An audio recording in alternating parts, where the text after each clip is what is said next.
Ya, kembali di Apa Kabar Indonesia Malam, pemirsa, dan kembali saya akan bertanya kepada Kapolsek Ciputat, Ibu Jun Nuraida. Ibu Jun, dari Ya, keterangan kuasa hukum dari ekspedisi Si Cepat, ternyata pelaporan ini tidak hanya kepada pelaku pengancaman, tapi penjual yang menipu pelaku pengancaman. Nah, penelusuran polisi ini seperti apa? Sudah ditemukankah seller nakal ini di mana kemudian ia beroperasi seperti apa, Bu? baik. Sampai saat ini yang kita periksa sebagai saksi adalah dari pihak pelapor dan juga dari kepala cabang yang ada di wilayah Ciputat Timur. Nanti untuk rencana selanjutnya kami akan menelusuri dan mencari sellernya ini yang ada di Kuningan, Ciawi, Gebang, Jawa Barat.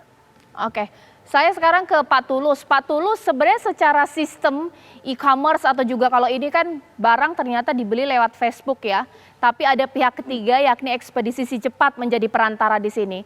Tidak ada seleksi yang dilakukan oleh perusahaan ekspedisi untuk memilah-milah penjual mana yang bekerja sama dengannya atau kemudian semua diterima. Karena kalau sudah diterima ternyata ada penipuan, nah ini yang akan terjadi. Bagaimana Pak Tulus? Ya, sebenarnya secara regulasi perdagangan secara online itu sudah diatur lewat PP nomor 80 tahun 2019 itu secara detail. Ya, salah satunya adalah bahwa pedagang online itu harus mendaftarkan diri lewat Kementerian Perdagangan dan atau Dinas Perdagangan setempat. Ini fungsinya untuk pengontrolan jika kemudian terjadi sesuatu yang tidak diinginkan oleh konsumen.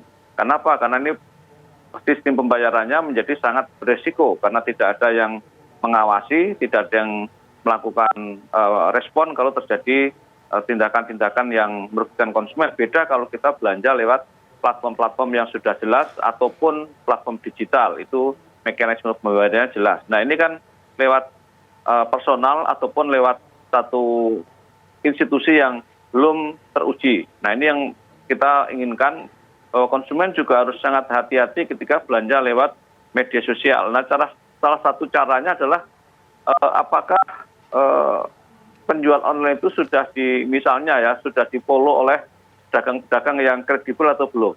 Nah kalau belum itu berarti resiko tinggi. Sekali lagi berdasarkan data yang kami punya, pembelian lewat online di media sosial memang 33% barang tidak sampai. Jadi uang sudah dibayarkan tetapi tidak sampai. Nah sekalipun dengan sistem COD seperti dalam kasus yang kita diskusikan, bisa saja terjadi penipuan karena ada tanggung renteng antara si pedagang online dengan pengiriman atau si kurir. Ini yang sekarang harus hati-hati.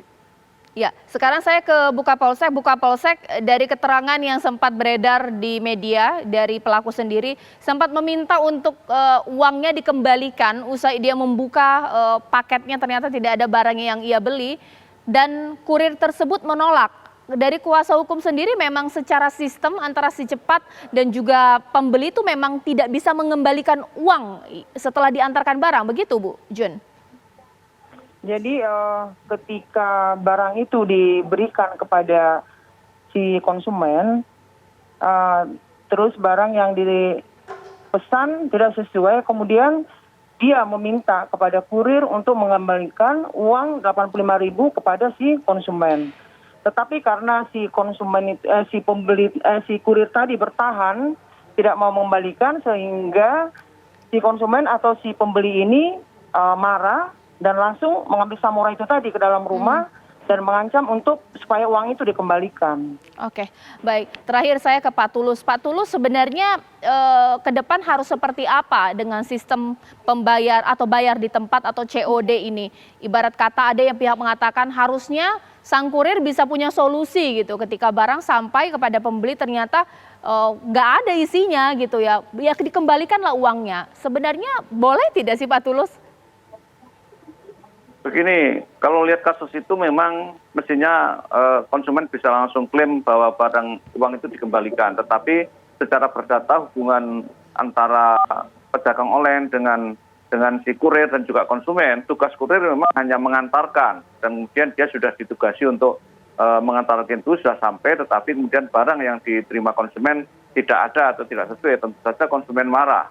Tetapi ke depan yang kita usulkan adalah bahwa tadi yang di depan saya katakan, belanja online itu kan belanja yang sifatnya digital. Mestinya pembayarannya juga digital.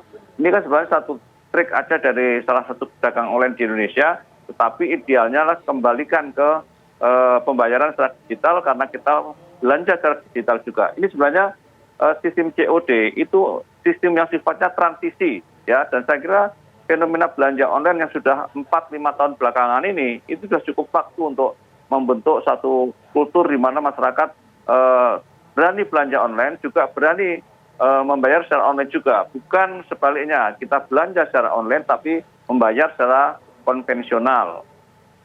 Baik, Pak Tulus, terima kasih atas waktunya dan juga himbauannya kepada masyarakat untuk lebih pilih-pilih lagi penjual dan pastinya memahami sistem transaksi jual beli online bahkan dengan sistem cash on delivery atau bayar di tempat. Terima kasih juga Ibu Kapolsek, Ibu Ju Nuraida, dan pemirsa.